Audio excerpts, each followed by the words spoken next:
I would like to see numbers associated with them. I heard one time that somebody said the board doesn't want to hear so much numbers. Fiddlesticks. This board member wants to hear numbers. And this board member asks questions. At one time, we had one of those consultants come in to survey one aspect of the district. And we had a closed session summary. And you know me, I said, can't we see the whole report? And there was a big conflagration, consultation here and there. We're board members. We got to see everything. And finally, we did get to see the full report. And another board member said, that means I've got more to read. Yeah, and it means you're going to learn more about the district and what this outside evaluation group thought about us. So that's my approach to being on the school board. Thank you. Candidate Runyon. Thank you. I guess the first thing I bring is 12 years of experience and learning how to balance the demands of this work with my job and my family. And in terms of specific skills, I would say I have a degree in math. I'm very passionate about math education. I've worked as a math tutor. I'm frustrated with the achievement in math, and I continue to push for that. I think one of the things that I really like to focus on, besides the budget, which we've already talked about, is what's coming next. That I think education's going to change substantially. I don't think it has changed substantially in the last 50 years that you've got an expert in front of the room presenting information. But I think in the last 5 years, it's changed more than the 45 prior. And I know we've got some teachers sitting out there. I think that they would agree. And I think that's going to continue, and we have to be looking for the opportunities to do better and look at where students missed a particular skill that if they gained that skill would change their entire relationship with school. You know, kids that don't do well in math come to believe that they'll never do well in math, and then you have to fight not only on the skill issue, but you have to fight on the mindset that they have about the subject matter. And so it's really important to catch students' divergence from the expected skill set early and remedy it. And that's one of the things I think we've done a really excellent job is the interventions that we've put in place. Used to be you would go to summer school if you didn't pass, but now you can go after school and take things, retake things. There are things like Khan Academy that are available if you didn't really understand the way that, sorry. Thank you. Candidate Prusso. So my husband he jokes with me that my degree in literature is basically only good for working as a barista at Starbucks. So I'm hoping that that will help here too, because it appears as though there is a lot of reading and writing involved in being on school board, and that is something that I have the skills to be able to do. I also, as I mentioned, have had the opportunity to serve on site council at both East Avenue and Livermore High School, and while serving, and I'm still serving on site councils there, was able to help collaborate on the single plan for student achievement for both of those schools, and learned a lot from that experience. And also, as I mentioned before, I have 3 kids in the district, and I think that gives me a different perspective because I'm living right now. My kids are home doing homework. I'm living it right now. And also, I feel that I'm a pretty even-tempered person, and I am very willing to collaborate. And I think on my preschool report card, I got along well with others. So I'm hoping that still applies. And then lastly, what I just wanted to mention is that I do have the time. Right now, I'm a full-time stay-at-home mom. My husband and I do own a business, but I'm mostly a stay-at-home mom. So I do have time that I'm able to commit to this. So that's what I bring to the table. Thank you. Candidate Von Heater.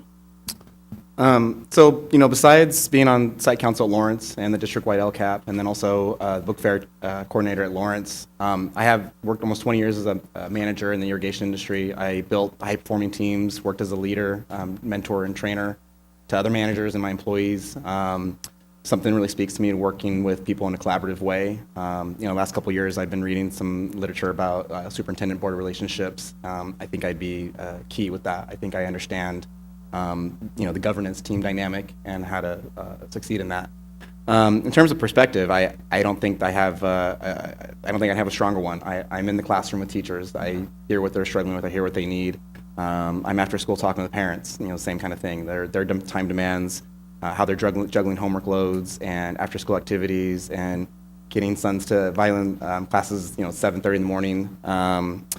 I think that perspective is valuable in terms of what they're dealing with and struggling right now. Talking to them on the soccer fields after a game, I just think I have an insight, kind of a holistic insight from again being on site council and LCAP down to working with families day in and day out. That I think is key in this role. Thank you. And candidate Bueno. Well, I spent my entire adult career as a professional firefighter. I spent half of that on the labor side, where I was a union leader, and half of it in management. I managed a multi-million-dollar budget. I was one of a handful of people that did the city's investments, which were relatively large money. So that gave me some unique skills in terms of dealing with budgetary stuff. My perspective, I had 3 kids who went through here, all their friends. I stay in touch with those kids. The reason that I've coached where I coach and why I stay at that exact level, because it's given me kind of a control point. I deal with 15-year-old, mostly males, that are at a school that I believe are at a fork in the road. I'm there 6 days a week. And kids have changed a little bit. I think they've gotten better. The manners and things like that, with things like the Character Counts program, it's remarkable what we're seeing in the kids. I think they need more challenges. I've enjoyed my experience there, and I think that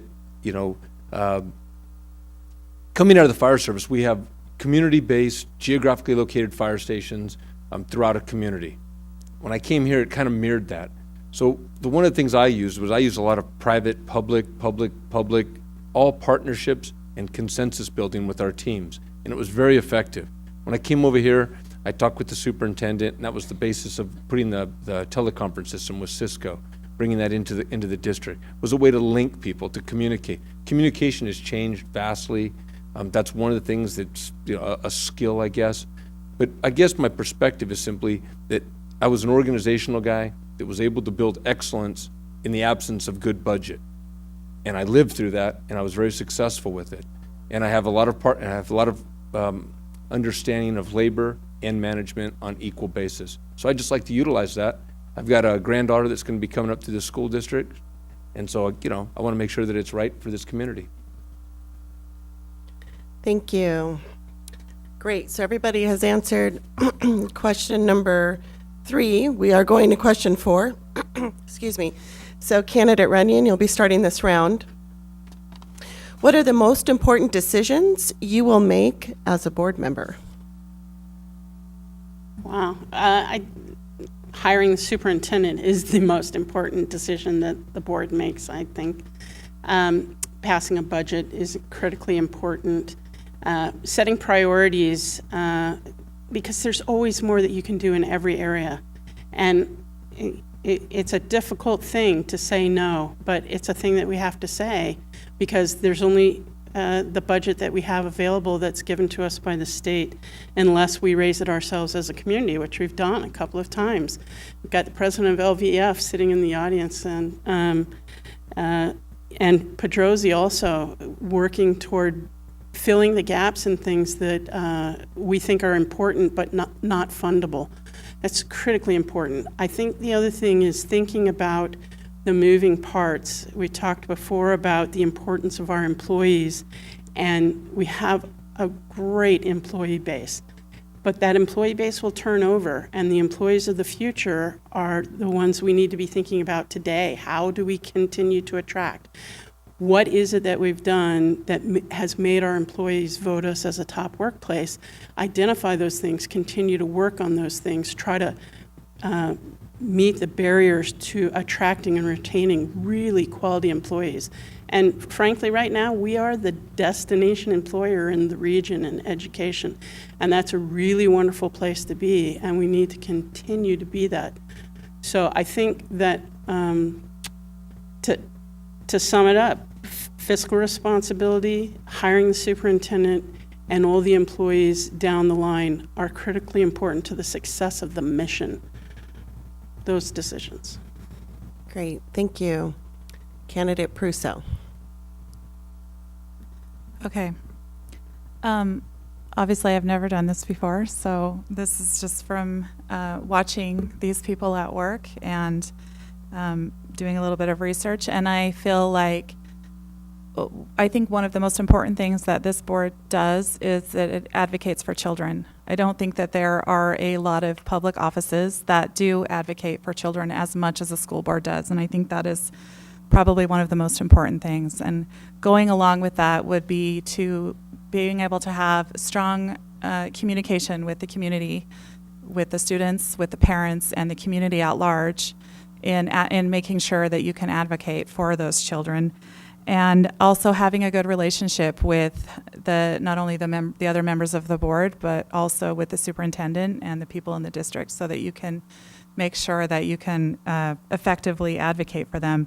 And then also I would say that another really important thing is setting really clear direction for the goals of the district, whether that's through policy or just an effective structure, whether it's helping staff, supporting staff, making sure that they have what they need, and also just ensuring that there's accountability to the members of the district, to the board members ourselves, making sure there's accountability. And then the last thing I would think is that I think it's really important to be open about the problems and not just the successes. So being open to figuring out what the issues in the district are and working towards a solution rather than only focusing on the successes. And again, that is going to mean communication with the community, with parents, teachers, and staff.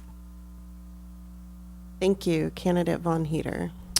I think the number one decision that I would see us making is making sure we're planning for the future. I grew up in Dublin, and it's still very near and dear to my heart, and I see what they've been struggling with in terms of the high school and the lack of coordinated development between the city and the school district. And it's fractured the community over there in very many respects, and it's allowed for a lot of kind of rancorous discourse to not really achieve anything, not really succeed in growing the academic community of the kids. And I'd like us not to get to that point. Livermore is an attractive, growing community with the downtown, the success of the school district, the top workplaces. I completely agree with that. There's an attraction here that I'd like to see perpetuated. And I think if we take our eye off the ball and just worry about kind of right now, we're not looking for the future in terms of that development in those spaces and where we might need growth in terms of buildings and facilities and sites, and are we using the sites now the best way we can. The second thing is I've got a lot of great relationship with teachers, and I think it's not necessarily just about attracting them, it's about retaining them. And we've talked a little bit about there is only so much money to go around. Well, when I was a manager, sometimes it's not always about the dollars and cents. It's about how you treat people, how you support them when they're going through difficult times in their lives, and or even the best times in lives when they're starting a family. Are they getting the best support they can? A lot of young families want to move here, and some of those are going to be teachers. Are we supporting them? Are we giving them some resources and guidance to help them succeed in growing a family in Livermore? Along those lines too is thinking outside the box with those resources, those teachers, the staff, things like after-school care, workforce housing, just thinking outside the box in terms of what we can offer teachers to retain them and help them be happy and grow their own families here. Thank you. Candidate Bueno. Yeah, there's not on the answer on this one, it's run through us all mostly. To me, what always comes down to on this, it's when you say important, it's what's important to whom at that time. So if you ask any given parent on any given day, their child is the most important thing. And so to me, to serve children, you need good people. So the attraction of good people, the retention of those good people, the development of those good people through professional development, that all all of that is important. And if you don't have good people, you're not going to have good outcome. That's just how an organization works. And it starts at the top, but it doesn't end at the top. But that's where our personal eye is at as board members. You know, we evaluate the superintendent. We're extraordinarily fortunate. You know, I've been in a lot of organizations. I've been on a lot of boards, public boards. I've been in a lot of leadership roles throughout my life. We are extraordinarily fortunate in this community that we have someone who will stay here and allow us to thrive under that leadership. And, you know, it's not meant to be a compliment. To me, that's just a fact, and it's an observation from being on here for 4 years. And so to me, one of my decisions is, what can we do to promote that role? What can we do to support her decision-making? I'm not an expert in education, despite what some in the public may believe. You know, I'm a board member. I had a different career. I'm not an educator. This is an extraordinarily educated group of individuals, of adults, and they have professional opinions. It's my job here to look at it as oversight, to look at it, be an eyes and ears of the public, to come in, ask some questions. But at the end of the day, if either you like what their opinion is, you respect it, you ask some questions. But we have professionals here, and we have great leadership. And I think that the superintendent's done a great job of building a team, a strong team, and is not afraid to continue to make the team stronger. And that strong team is going to be in the best interest of children. Thank you. And Candidate White. Our first and utmost priority is to operate schools where children are safe and that parents know the children are safe. The whole system and the whole scheme of things falls apart immediately if the parents don't feel their children are safe when they commit them to our hands for, 6.5 hours every day, depending on the grade level. After that, we hire a superintendent to carry out our policies and directives, the first of which is to keep our children safe. We approve the budget. We negotiate with our bargaining units of all levels, that is the employees, that we have teachers, classified, SEIU, management, and we negotiate contracts with them.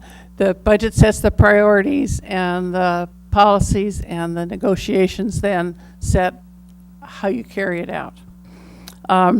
It turns out that the California School Boards Association and school trustees like us are the children's lobby in California. We lobby for safe schools, we lobby for adequate education, we lobby for teacher training, all the manner of children things, California School Boards Associations. And I would invite you to come in March. The date has already been set for the California School Boards Association Lobby Day in Sacramento. I hope you will meet our representatives before that, but we'll say the date in March. We are fresh from the California School Employees Association endorsement panel discussion last Thursday. And we know that the TOPS survey that was done surveyed 66% of our folks. We heard at the CSEA forum from some of the other 34%, and we need to set up a system so that we can hear from them. Thank you, Candidate White. Okay, so that concludes question number 4. We are starting question number 5, and it begins with Candidate Prusso. Oh, put my glasses on. If elected, how do you plan to balance the needs of every group you will serve as a trustee? So I think that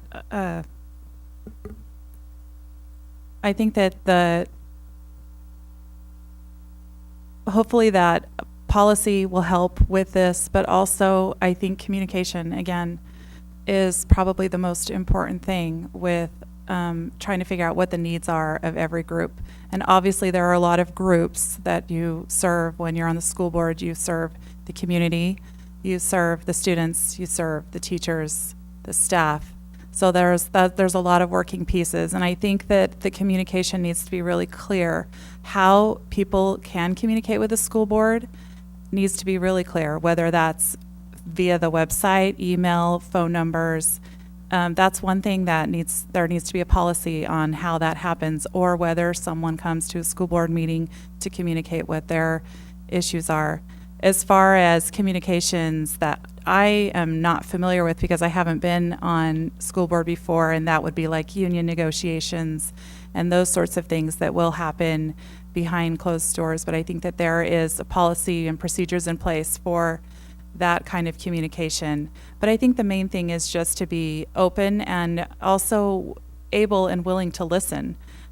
Sometimes people come with issues and questions, and it's easy for us to dismiss them and not listen. But I think the main thing is to listen and to validate validate their concerns, and then make sure that they get to the right person, whether it's the superintendent or whether it's the director of student services or whoever that is. There may be a little bit of directing traffic there, but I think the main thing is just being open and willing to communicate with people in the community and also employees of the district. Thank you. Candidate Von Heater. I think, the reality is there is, finite resources that come into education. But I think at the end of the day, I think, if you have a transparency, an ethical compass, and you communicate even-handedly, I think you're going to achieve a lot. I think if you kind of live by those rules and work by those rules, you'll move the needle a lot further than any other way to share those finite resources. I tell my sons, in fact, one's in the audience, you have 2 ears and 1 mouth. You're supposed to listen twice as much as you talk. And I think that gets you a long way in life. I think whether you're a manager or a trustee or a parent, when you're listening, to listen and to hear what people are telling you, you can kind of put, we have a team up here, a collaborative team to the task to really solve a lot. And so I think some of those tough questions and those challenges, when you're listening to your community and you're being transparent and honest with what you can propose, I think that's how you achieve those goals. Great, thank you. Candidate Bueno. First off, I believe we're extremely fortunate here that the majority of that balancing is done because we have excellent leadership in our staff and the administration. So what comes to us is a lot of times, we'll hear maybe an issue, or we'll observe something within the public. We can bring that. We have very good dialogue, and there's not really resistance. It is a matter of a finite budget. One thing I've learned, I've been in leadership my entire adult life, on both sides, is that if you can't listen to the first voice that comes to you, and if it's outside the norm, if it's something that you're not used to hearing, once you've been doing something for a while, you understand what the issues are. But people, it's the first for them. It's important for them. Like here, if it's their child, it's the first time that ever happened to their child in 5th grade. You listen. You might have a resolve. You make a phone call. But if it's something that's outside the norm, you got to listen a little bit more. You got to go out there. You got to gather some more information, bring the issue up, because we don't have enough resources to take care of every single thing. It is a balancing act. There's not a surplus in school budgets. So it comes down to just great management day to day. And that's our job as oversight, is to just simply look at it and make sure that we have good oversight and that there's equity.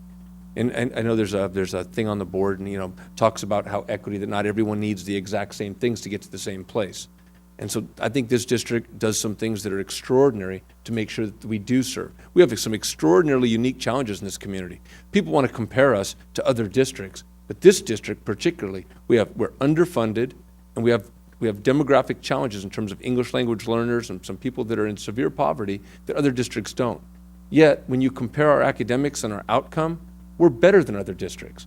And so when people make decisions on different districts, this is a top-notch district, because this district, and then people love to work here. When you put the package together, we have equity here. We have great balance. Thank you. Candidate White. Thank you.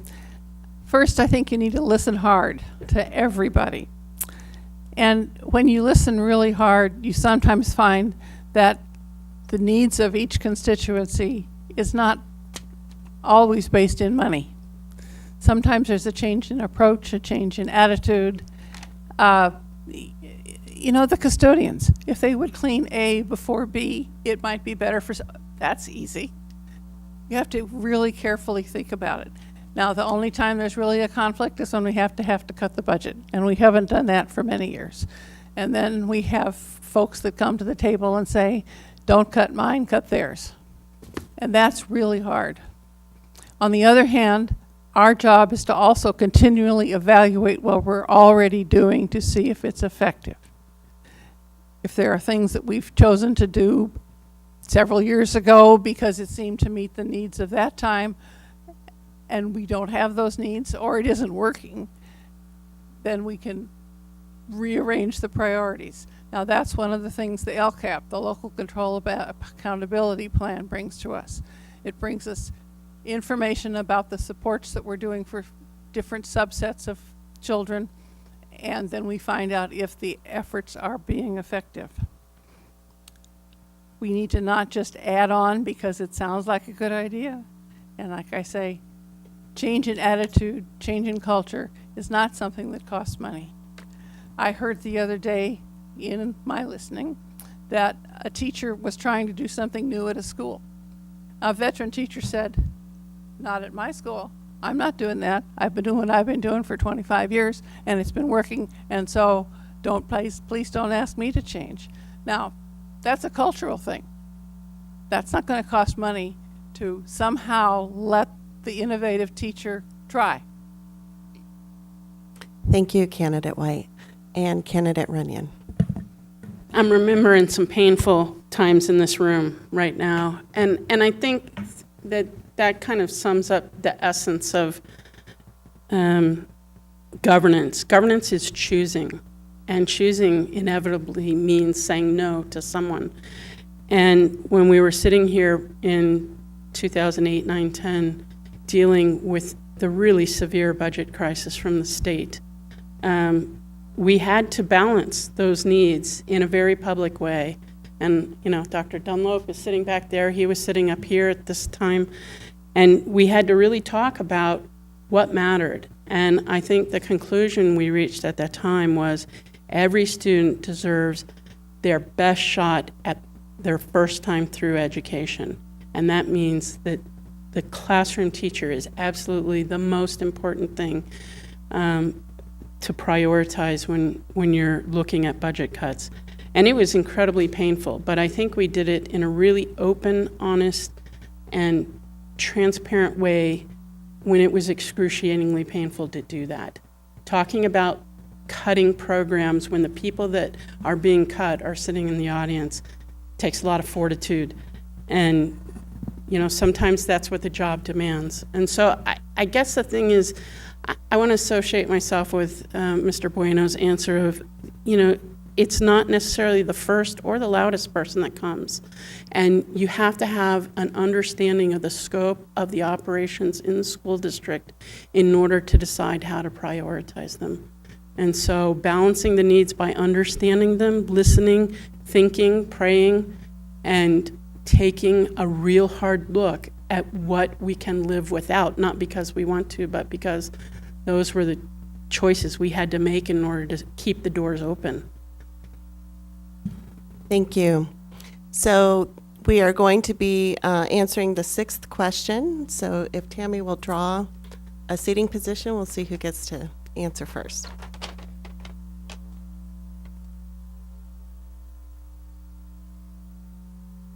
Seat 5. So, thank you. All right, so question number 6. Please take your last 2 minutes to tell us what you believe the educational highlights are for our Livermore children.